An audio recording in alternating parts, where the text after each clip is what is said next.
Guten Tag, bienvenue à Strauss Spectrum. Strauss Spectrum est une émission d'enquête journalistique avec rigueur et professionnalisme, comme vous n'aurez jamais vu.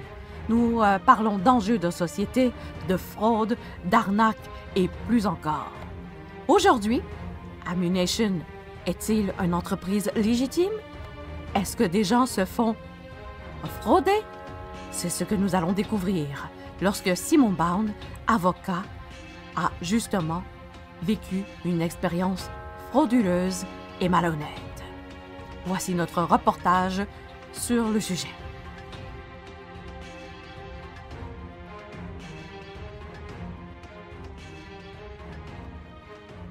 Bonjour, Wizard News, ici Maître Simon Bound. Je suis ici là, sur les ondes de votre radio, de votre TV, c'est parce que j'ai vécu une expérience terrible avec le Ammu-Nation au coin Higgins et Adams Apple. Le Ammu-Nation là, avec le Indoor Shooting Range, comme ils disent.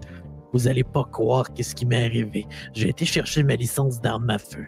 Jusque-là, tout s'est déroulé selon les règles de l'art. Mon service, personnel sympathique et souriant, qui avait pas l'air d'avoir l'épine sous la roche ou l'eau de la pluie dans la rivière, ou je sais pas. Par exemple, quand vient le moment d'acheter mon gun, vous allez pas croire qu'est-ce qui m'est arrivé. Il est arrivé que j'ai payé 2100 $, si je ne m'abuse, pour un pistolet de type Colt 1911.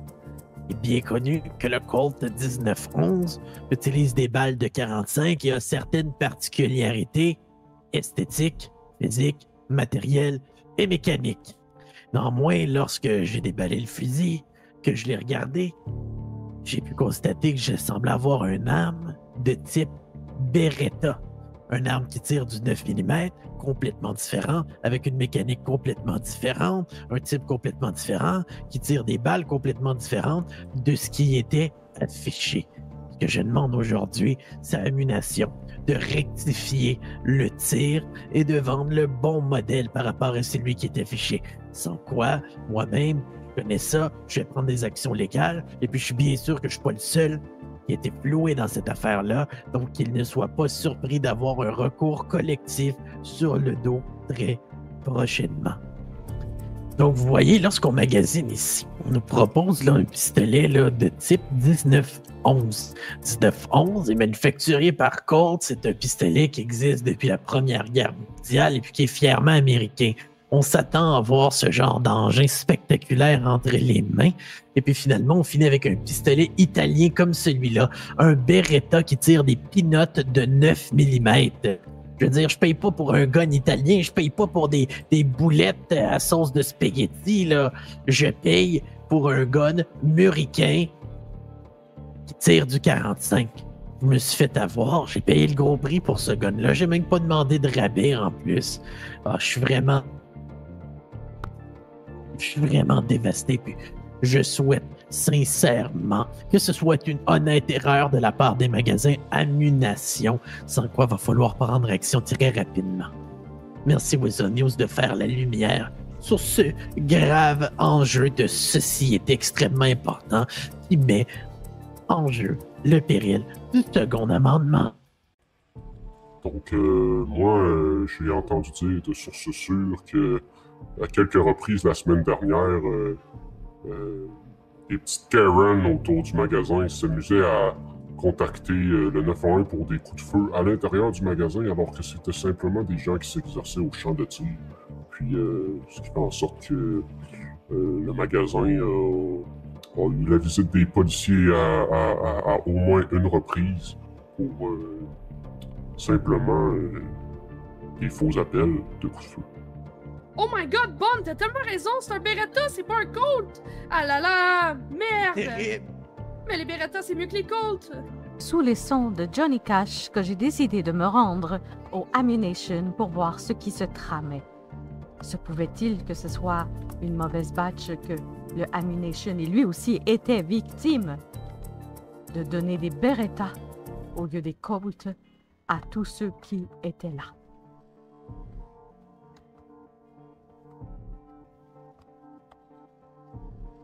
C'était une enquête pour Fallenisa Strasbourg.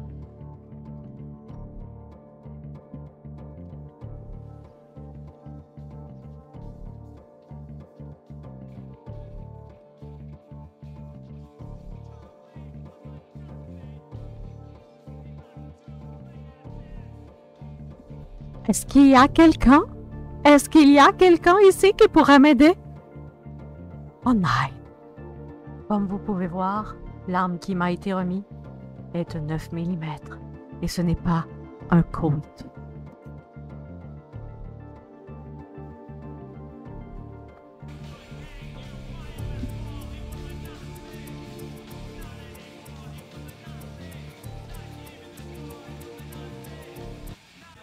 Ici Chorigier, journaliste d'investigation pour le Weasel News. Nous sommes présentement là, au Ammunition Centre dans le temps de Los Santos là, et on se rend compte qu'il y a plusieurs clients qui nous ont signalé, nous avons pu vérifier avec nos moyens d'enquête que le Ammunition fait de la fausse publicité en vendant des Colts, mais en vérité, c'est des Beretta qu'ils vendent. Fait que faites attention, là, si vous allez au Ammunition, ça se peut qu'ils vous vendent la mauvaise arme que par rapport à ce qui est annoncé. On essaie de parler à les employés, mais ils se sont poussés et cachés dans la toilette quand ils ont vu arriver les caméras du Weasel News. On peut voir, là, ici, il n'y a pas un chat, là. T'sais, ils sont tous là, ils ont tous laissé leur stock ici, puis là, il y a des bombes, ils pourraient arriver, là, puis pogner la M4, là, puis toutes les guns qu'ils essaient, on peut les prendre. T'sais, ils sont partis parce qu'ils sont poussés, parce qu'ils ont peur de la vérité que le Weasel News va faire ressortir. Donc, nous allons continuer à harceler les gens du Ammunition jusqu'à temps que le problème d'inventaire soit corrigé là, et que les gens puissent avoir les armes pour lesquelles ils ont payé. C'était Chorigier pour le Weasel News, Los Santos. Je m'appelle Richard Flintlock, je suis membre de la sécurité ici au Weasel News. Puis j'ai été au Ammunition me chercher une arme à feu là, que vous voyez dans mes mains là, actuellement. Là. Puis cette arme à feu-là, moi, on m'a vendu ça comme étant un Colt 1911. Puis sur la boîte, c'est écrit Colt 1911, puis tout. Si vous regardez bien, là, si vous zoomez, là, ce que j'ai dans mes mains, là, ben c'est un maudit Beretta LED à marde qui brise après 2 jours. Puis là, j'étais un peu fâché. Parce que c'est pas ça que je voulais. Moi, je voulais un vrai arme à feu Colt américain. Là, je suis pogné avec cette affaire-là. Nous nous sommes rendus à plusieurs reprises au Ammunition problématique et malheureusement, tout est automatisé. Nous n'avons jamais été capables de répondre et de rencontrer le propriétaire des lieux et plusieurs personnes se vantent d'avoir eu des Beretta au lieu des Colts. C'était Fallenisa Strasbourg pour le reportage